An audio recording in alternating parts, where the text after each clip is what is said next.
Christmas stories updated. Plots that are more meaningful to a 21st century audience. Christmas stories updated. At this time of year, there is a great tradition of retelling Christmas stories, from A Christmas Carol to the stalwarts of the pantomime, such as Cinderella or Aladdin. Wouldn't it be interesting to revisit a few of them and update them with plots more relevant to a 21st century audience? A Christmas Carol.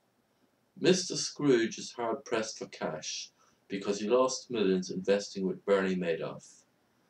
Bob Cratchit is dipping into till to finance singing lessons for Tiny Tim, who has an ambition to enter the X Factor in 2012. There are no ghosts, but Scrooge is abducted by aliens on 3 successive nights, who operate on his brain, so he thinks that he is Monica Lewinsky's little black dress.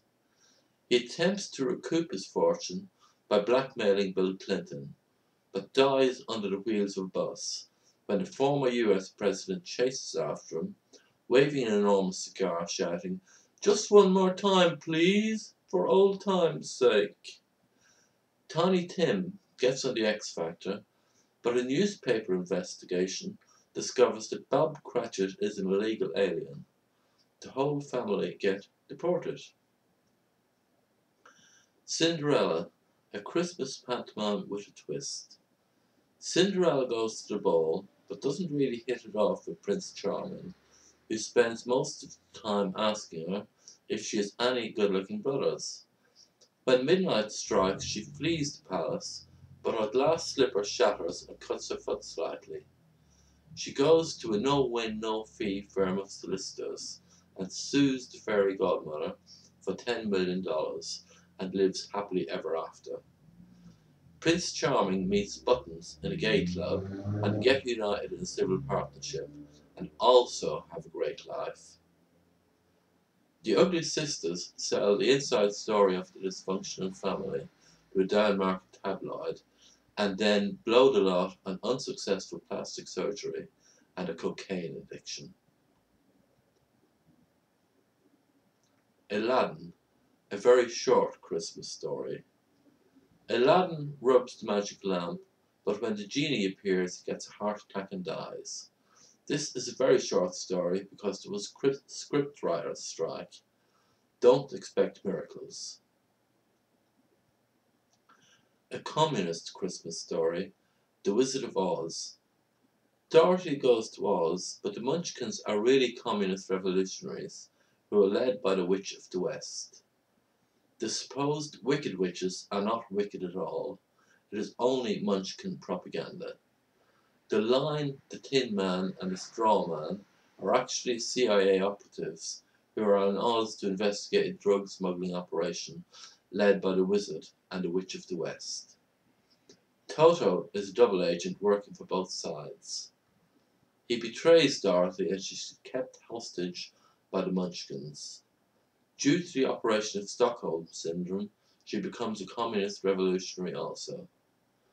She attempts to blow up the State House in Kansas using the ruby slippers, which are really an improvised explosive device, but they fail to explode properly. She gets captured and sent to Guantanamo Bay, where she still is. Jack and the Beanstalk, an all too modern Christmas story. Jack trades the cow for some genetically modified beans from a mad scientist that he meets at the market. His mother throws them out the window where they grow into an enormous beanstalk that reaches up to the sky. Jack climbs the beanstalk. That was his big mistake. The beanstalk gets cut down on the orders of the local council because it was grown without planning permission. Jack gets eaten by the giant, but the goose that lays the golden eggs escapes and uses some of the eggs to trade with the mad scientist to rescue the cow. The goose and the cow settle down together in Jack's house. They put his mother in a home and then they live happily ever after.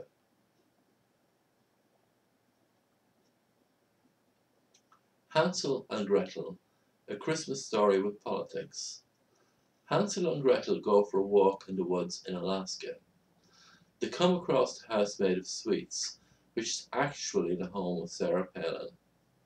They trick Sarah into getting into the oven, and then bake her. They then pay the woodsman to dismantle the house and bring it to the home, where they proceed to eat it. But they are taken into care by the state authorities, and the parents are jailed for allowing the children to become obese. They write a letter to President Obama detailing the story. They are given the Congressional Medal of Honor for baking Sarah Palin. Red Riding Hood, a murderous Christmas story. Red Riding Hood is a malevolent little tyke who replaces the contents of the basket of food with poisoned mushrooms in order to kill her grandmother because she wanted to sell the house in order to pay off some gambling debts. She was in league with the woodcutter who was going to share in the proceeds. The wolf was an FBI agent who was hoping to catch her in the act. The FBI was monitoring calls that Little Red Riding Hood was making to her confederate, so they knew about the plan. The wolf dressed up as the grandmother and waited in the bed, while the real granny was hidden in the wardrobe. Red Riding Hood, who was nobody's fool, knew straight away that there was an impostor in the bed. She phoned the woodcutter from the kitchen, who immediately burst into the house and shot dead the agent in the bed. The grandmother, who had a machine gun in the wardrobe, immediately opened fire. The two conspirators died in a hail of bullets. I'm not sure whether any of these versions would ever get performed in panto or made into a great movie, but it was fun reading them.